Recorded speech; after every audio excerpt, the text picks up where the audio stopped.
Hi, everybody. It's kind of my catchphrase these days, the Dr. Nick Riviera. How's everybody doing? So I just came in from California. It was a 17-hour flight, so I'm a little jet lagged right now, but I think we'll have fun regardless. It's good to be here in Singapore. So a long time ago, when I was working at Ethereum, we had to make a decision of whether to incorporate in Switzerland or Singapore. And I guess you know how we chose. We chose Switzerland. But I always played the thought experiment of what would have my life been like, and what would have Ethereum been like as a project had we incorporated here. It's a very lovely place, and I really enjoy the hospitality, and I thank the organizers for inviting me here. Okay, so what are we going to talk about? What's today's topic? Well, let's talk about when I was a small boy. Let's start there. When I was a little kid, I grew up in a small town called Makawa. I was just recently there. It actually hasn't changed much in 22 years since I left. And I'd ride my bicycle to the library. Rained a lot in Hawaii, and usually when I finished schooling, I'd ride on over, usually in the rain, enjoying that nice little trip, and I'd go and rent a bunch of books, 6-year-old, 7-year-old, and they had a limit, 5 books for a kid of my age. I'd get all 5, take them, hold them for 21 days, come back, swap them out again. I really enjoyed it, but it was a lot of work. It was pretty dangerous too. Lots of cars, people would drive drunk. It was fun. So what's the point of that? Well, it took effort to get those books. A lot of effort. It was dangerous. It took time and energy. And I had to buy a bike. Parents bought it, so money. It turns out that information, for the longest time throughout all of human history, took time, effort, and money to move it. Then suddenly we invented a new piece of technology that brought the entire world together. It's called the internet. It's been around for a while. It's a pretty good invention. I like it. You guys probably use it too. What the internet did, it made it free to move information to basically anyone in the world, anytime, any way you want it. That's a very transformative thing, and it's something that we haven't fully felt yet. See, when information could move for free, we started asking questions of, well, hang on a second here, haven't we structured society in a way? Haven't we structured human relationships, human progress, human governments, assuming that information is centralized, assuming that information flows from certain centers, whether it be big universities or capitals, privileged people who happen to live in the right places like London and New York. Suddenly now it doesn't matter where you're at. You can be in a small island off the coast of Madagascar and have equal access to information as someone who lives in New York City. It's a pretty amazing thing, and it's really changed the world. But then in the 1980s, we started saying, hang on a second here, why the hell is our financial system living in such a dire state? Why does it take time, effort, and money to move money? Why does it take time, effort, and money to classify assets, to silo them? Why does it take time, effort, and money to establish identity and reputation? And why are all these systems so damn centralized? Why can't we do the same thing we did to information, to money? So, wonderful people like Hal Finney and David Chaum and others, not exactly household names, but they were pioneers for their time, started thinking really deeply about that problem. And they said, how do we decentralize money?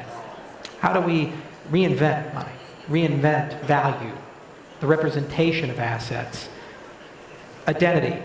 And so we saw things like PGP, we saw things like DigiCash, we saw things like Bcash, and so forth. These things just started flowing.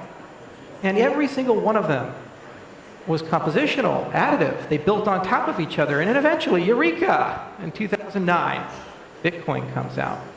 Nobody even really fully understood, myself included, how profound that was. It was an aggregation of 30 years of effort to try to create something that was new.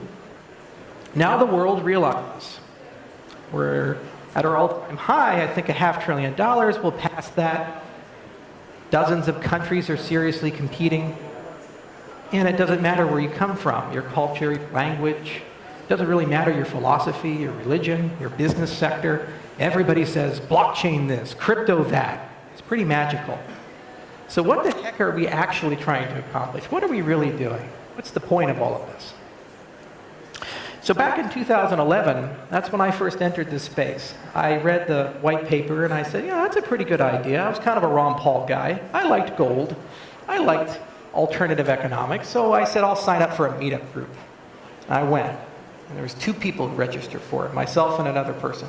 And I was the only one who showed up. So I had a very lovely, engaging conversation with myself.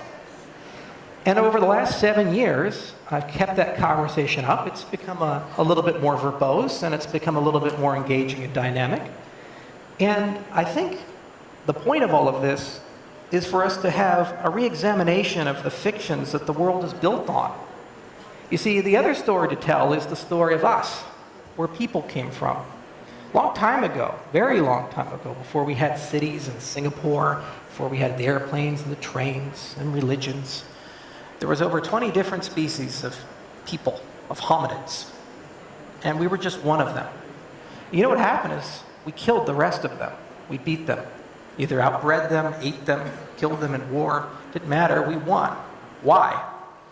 Because we had one advantage over all the other ones. It wasn't that we were bigger and stronger. The Neanderthals were much stronger than us. It wasn't that we were smarter. Some of them had larger brains. We were really good at imagination. We were really, really good at abstraction. You see, if you look at a chimpanzee group, or any of these old human species, they couldn't get larger than just a few hundred. They got to a few hundred, they'd split into 2 groups.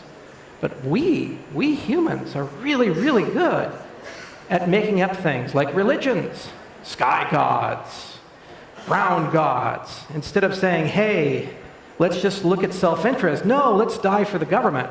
Let's die for the God. Let's have money. We made up all these things. And when you make up these things, suddenly you can trust and talk to people, work with people that you've never met, you know nothing about, you didn't grow up with.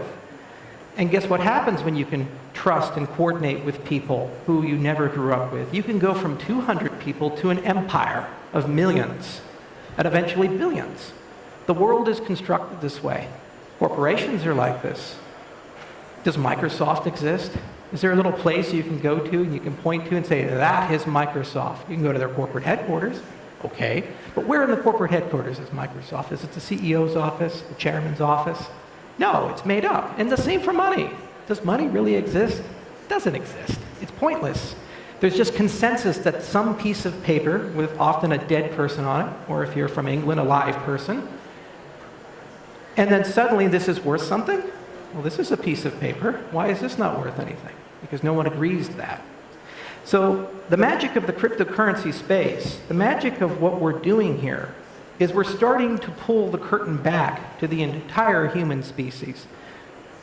Something that we all kind of know, and we all kind of feel deep in our bones, that we're living on a house of fictions. We're pulling the curtain back and we're revealing it to everybody, that you can make your own money. You can build your own government. You can write your own regulations. A great example is when we went to Switzerland. We talked to the regulators there and we said, have you guys heard of Bitcoin? And they said, no, just what we've read in the papers. And it wasn't very pleasant news because Mt. Gox had just collapsed. And now they have utility tokens and security tokens. We practically wrote the damn regulation through this self-regulatory organization there. We said, hey, look at all this money and jobs we can bring to your country. They said, that's a good idea. We should have some of that. Now, am I Swiss? No.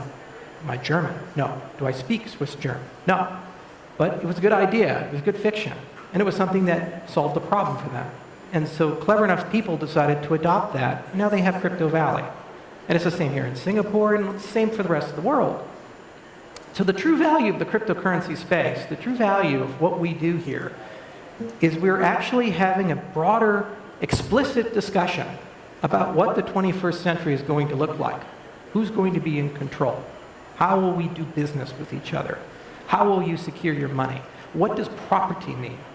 What do assets mean? What's the difference between a stock and a bond and a commodity and land? Why the hell do these things live in silos and they're on different exchanges traded by different people? They're all represented by the same thing. It's all just information. So why can't we have something turn into one thing and then turn it into another thing and trade them on a global market? We're having a big conversation about these things. And we're having a conversation of how will these things work on a global basis, not just in the United States, not just Russia or China or any of these other massive centers of power in a multipolar world, but rather, how is it going to work in a transnational way? See, I was just in Africa. I was in Ethiopia, and then after that I was in Rwanda, and Ethiopia was an amazing experience. I got to learn all about the coffee industry.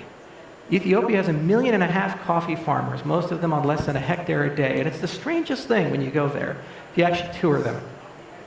On one side of the coffee supply chain, you have this incredibly sophisticated exchange built by a former Stanford grad, wonderful gal, high-tech fiber optic cables, big servers, well-educated people running it, usually from Stanford and MIT and other great places. And on the other end of the supply chain, you have these 1.5 million farmers who don't have internet, seldom have power, and they usually price out their coffee through a text message to a washing station to find out which one's going to give them the best price. And they grab the beans and carry them on their back, or they put them on a donkey if they have to go a little further, and they go and sell them there. These people live in the same ecosystem. And very soon, either we'll do it or someone else will model that entire supply chain. And in the process of doing that, putting it on a blockchain, suddenly we have meaningful discussions of, well, how do we identify everybody? Oh, well, we've just created digital identities for 1.5 million people that didn't have them before. And then the World Bank comes in and says, you know, we would love to have more sustainable agriculture. Boy, we'd love to give you guys loans for sustainable agriculture. We'd love to stump coffee trees. That's where you cut them down. You let them regrow over a few years and get 2 to 3 times the yield. So we can do that. We can do microinsurance. We can do micro-lending. We now have the entire supply chain modeled out amongst the poorest people in the world. And that's just one little thing that turns to many things. That's just one little thing that was local, and it lived under an old collective fiction that hadn't changed much for a very long time. And now it's going to change. Not just for them, but for everybody in the world, no matter where you're from or where you come from.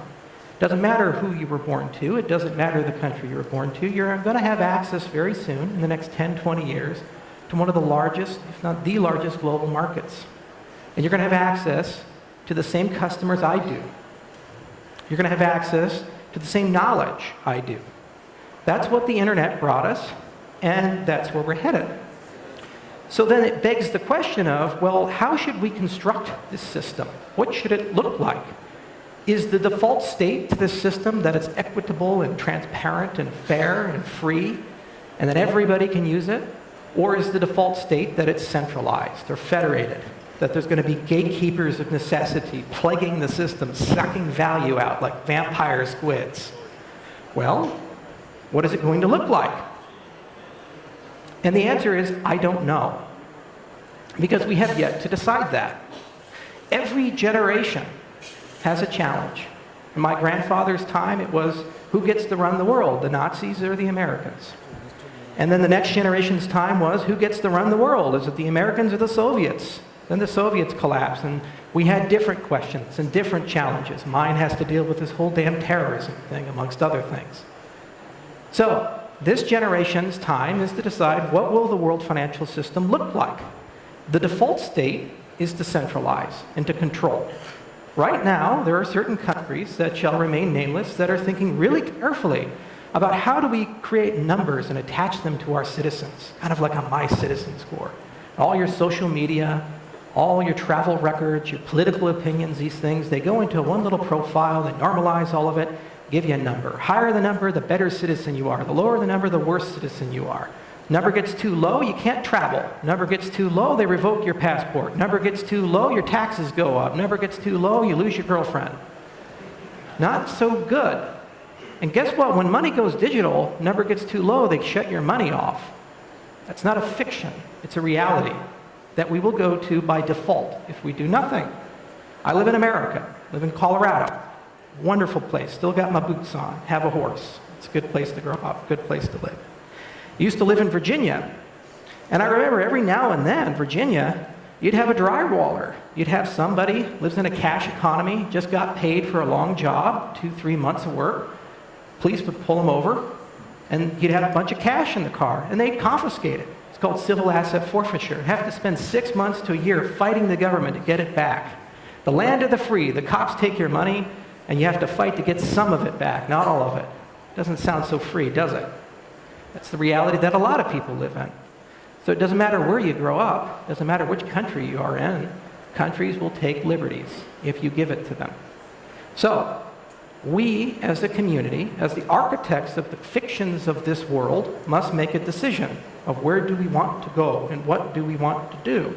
Not just to transform our businesses, not just to transform our personal lives and enrich ourselves. Some of us in this industry have gotten insanely wealthy. We no longer need to do that. It's not the point. It's about what type of world do we want to live in. Do we want to live in a world where we control our own property and our own identity and our own reputation? Do we want to live in a world where we control our own assets? Or do we want to live in a world where we have a number stamped on our head and we've gamified being a citizen, and if we get too high, we get great perks. If we get too low, we lose everything. That is the challenge of our generation. And there's a lot of technology that has to be built. The science of this space is fascinating. In fact, it's probably the most fascinating you could ever imagine. So interdisciplinary. You can have these great, enriching conversations with programming language theorists and distributed systems experts, with cryptographers, with game theorists, with law and policy experts, all on the same day, all about basically the same thing. Like, what isn't a good identity? What does that actually mean? How much centralization do you require for a good identity? There's tons of projects that are thinking about it. Some are centralized, some are not. Great one called Uport. There's a dozen others. Okay? In the same breath, you can have a great conversation about consensus. I talk about this all the time. We have our protocol we created for Cardano called Ouroboros. We spent millions of dollars on it and years of research. Wrote a half dozen papers, and we'll write a half dozen more. And that's one flavor. Then you have DPoS, and then you have Casper and Tendermint, all of these crazy things. Really interesting to think about. And they're fun to talk about. But what is so much more meaningful about these particular protocols isn't whether are they secure or not, or do they work or not, or are they performant or not. It's not how many transactions per second. It's who's in control. And that's the hard part. Proof of work has a flavor of it, a philosophy about it, a narrative about it, a fiction about who should be in control, as does proof of stake, as does all these other things. And every little choice you make paints a beautiful mosaic, stone by stone, that ultimately configures a system that will decide who gets to run that system. Bitcoin is a great example of that. 10 mining pools control more than 50% of the hashing power. It's not decentralized. Not even close. There are more decentralized systems you could imagine, but the consequence is they're more expensive to operate. Less people can use them. They're less user-friendly. What about privacy? That's another design decision we have to make and think about. How private should your transactions be? We have all these regulators come up and say, tell us everything. But the problem with privacy, you actually don't know how private you need to be.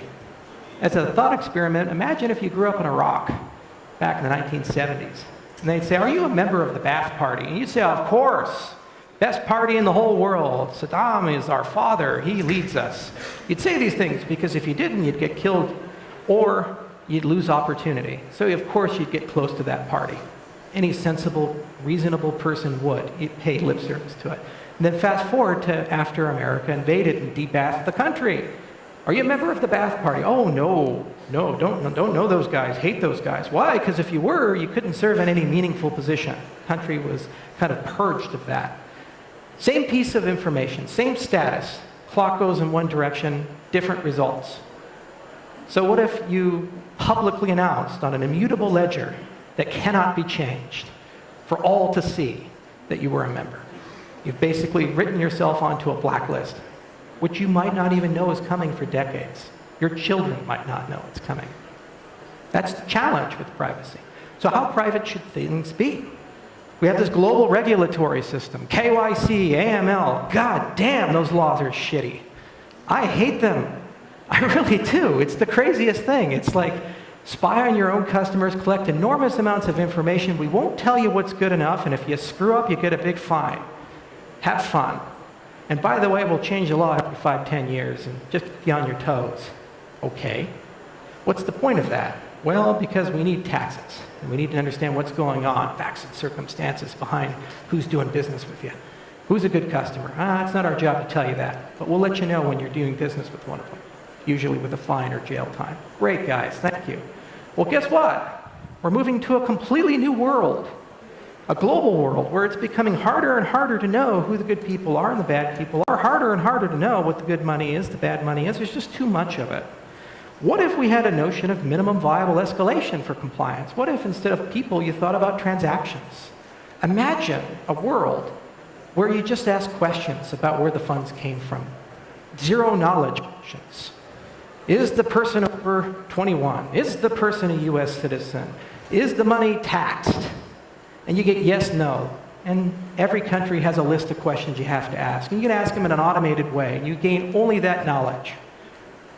Blockchain's actually going to take us there in 10 to 15 years. And it's going to be very easy to implement these models and just look at compliance as a collection of questions and lists that the regulators update when they want to. And computers ask the questions, not people. It means you've taken something that for every 3 years you could buy Tokyo with, whole of Tokyo, and you've compressed it down to a challenge response protocol that we use every time we log in. Think about that. So where in all of that, who's going to be in control? How much privacy will you have with your data? Are you going to hand it all to a big data warehouse that Estonia controls, or America controls, or Singapore controls, and at any time they can parse it, send it to anybody that they want to without your consent or knowledge? Or will you be in control of that? Both of these systems work. Both of these systems will be fast and low cost, and both of these systems will have functionally the same user experience. The difference is one of the systems, you own your identity, your reputation, your data, and ultimately the response behind it, and the other system, someone else does. Which one's better? These are the decisions that our space is going to have to make on privacy, on compliance. These are the decisions we're going to have to make on control. So as we enter into the third generation of blockchains, leaving Bitcoin and leaving Ethereum and now going into the EOSs and the Cardanos and the IOTAs and the Ethereum 2.0s and so forth, we're going to start making an increasingly larger and a larger amount of these decisions.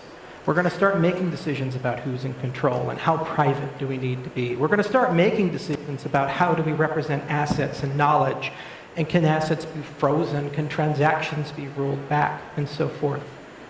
And what's most important, in my view, to the space is not necessarily the answers to these questions. It's that we actually know the answers to these questions as consumers of the systems. They're not hidden from us. They're there. They exist. So, I run a company. It's a company of passion, IOHK. Some of you have heard of it, some have not. We're an engineering and a science company. We have 160 people. We operate in 16 countries. Not quite as big as Consensus. Hope we never get that big. I like to know all my people. And I travel a lot. And on one side of our company, we're a science company. We have labs at University of Edinburgh, Tokyo Institute of Tech, at University of Athens, and we do peer-reviewed research there, where we get the freedom to answer some of these questions in ways that we think are the most ethical. And on the other side, we're an engineering company. We build cryptocurrencies. Some of you probably heard of, like Cardano. Other ones probably not, like Zencash. And sometimes we consult, sometimes we construct. We build them like you build aircraft software, high assurance. So I would like my legacy in this space, not to be the founder of one thing or the other, but rather just to have that conversation with everybody and make people aware that we are now rewriting the fictions of how governments are going to work, of how your money is going to work, how your identity is going to work. And they will eventually set. And your children and your children's children will grow up with them, just like the people at the Bretton Woods conference made decisions that we grew up with and our parents grew up with. That's probably the greatest legacy of the space and the greatest value of it. It's exciting, it's terrifying, but I think we'll be okay. Anyway, I have a few minutes left, and so I always like leaving a little bit of time for questions. So thank you guys so much for coming, and 5 minutes for questions, so make them good. Thank you. Show of hands.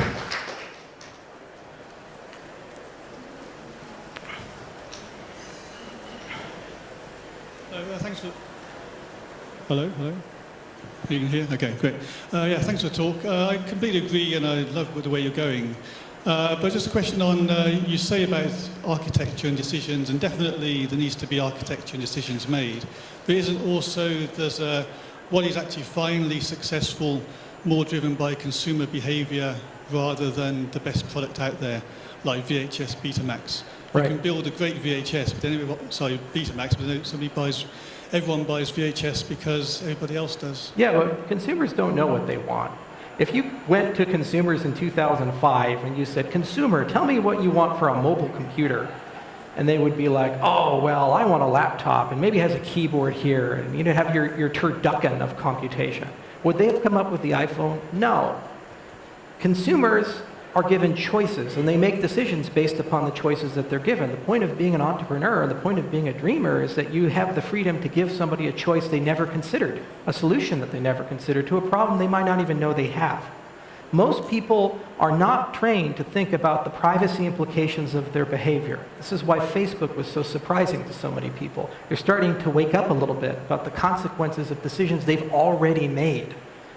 And as we progress through this global narrative and we feel the pain of our decisions, some cases delayed, just like that person announcing they belong to the bath party, what's going to end up happening is people are going to start actually having very serious conversations. We're seeing it in every aspect of life. We live with a media model that invites people to go on one talk show or another, CNN or Fox or MSNBC, and cluck for 5 minutes about noise.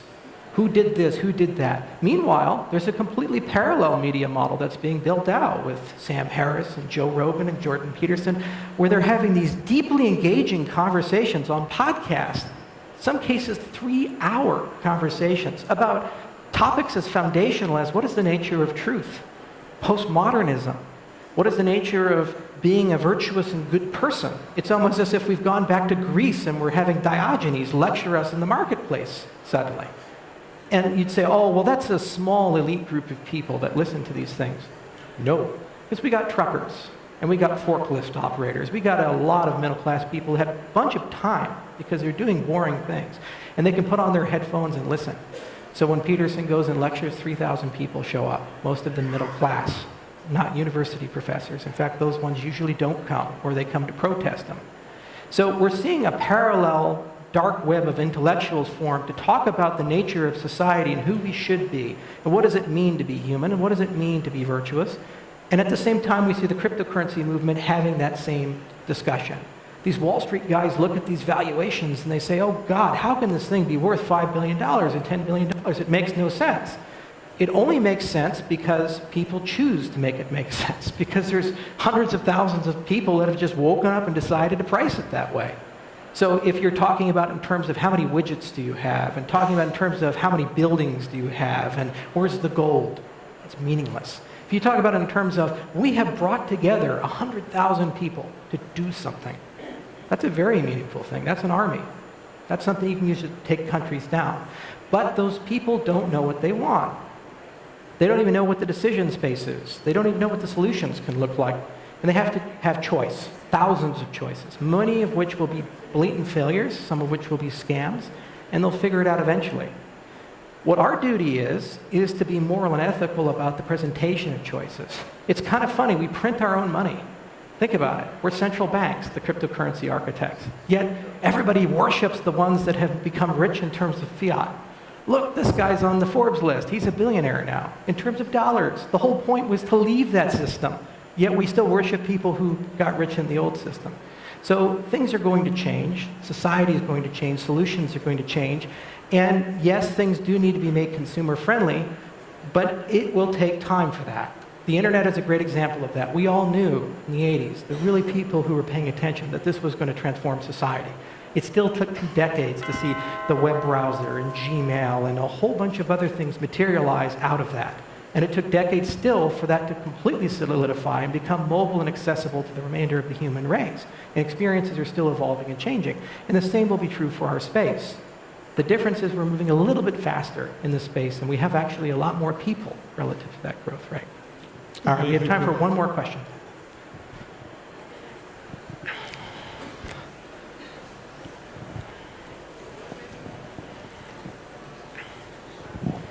Thank you, Charles, for wonderful keynote. Can you speak a little closer to the mic? Yeah. Thank you so much for wonderful keynote. I came only to listen your speech. Actually, we want to do collaboration. We are a bunch of developer. We are 40 developers. We do development for our clients on blockchain, and to do collaboration with IOHK or the Cardano. How can we contact you guys? I am trying from past 2 months, but it's so difficult to reach you guys. Yeah, you know, it's funny because when I first entered this space, I created, I didn't know what to do and I didn't know who to talk to, so I created this thing called Bitcoin, or How I Learned to Stop Worrying and Love Crypto. It was a free online class. I ended up getting 70,000 students and 5,000 emails, and it was just me and Brian Goss. He's a doctor over in Arizona now. And I had to answer every one of those emails. It took me a little bit of time. It was like 7 months to do that. And I was just a nobody, right?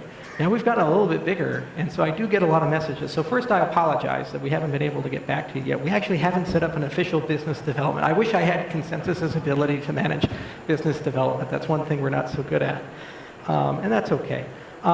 There's Dan Friedman over there. He will talk to you after the presentation, and he does business development with us out in Japan. But in general, right now, our goals for Cardano are liquidity, utility, and community. We're trying to increase the utility of the platform, increase liquidity of the platform, and grow the community as much as we can. Part of that is growing the business development side. Some of it we do, and there's a partner firm called Emergo that does a lot of work as well. And if we're not suited, then Emergo can help you guys, okay? Thank you so much for your patience, and sorry it took 2 months to talk to me. Well, guys, it looks like I'm out of time. Thank you so much.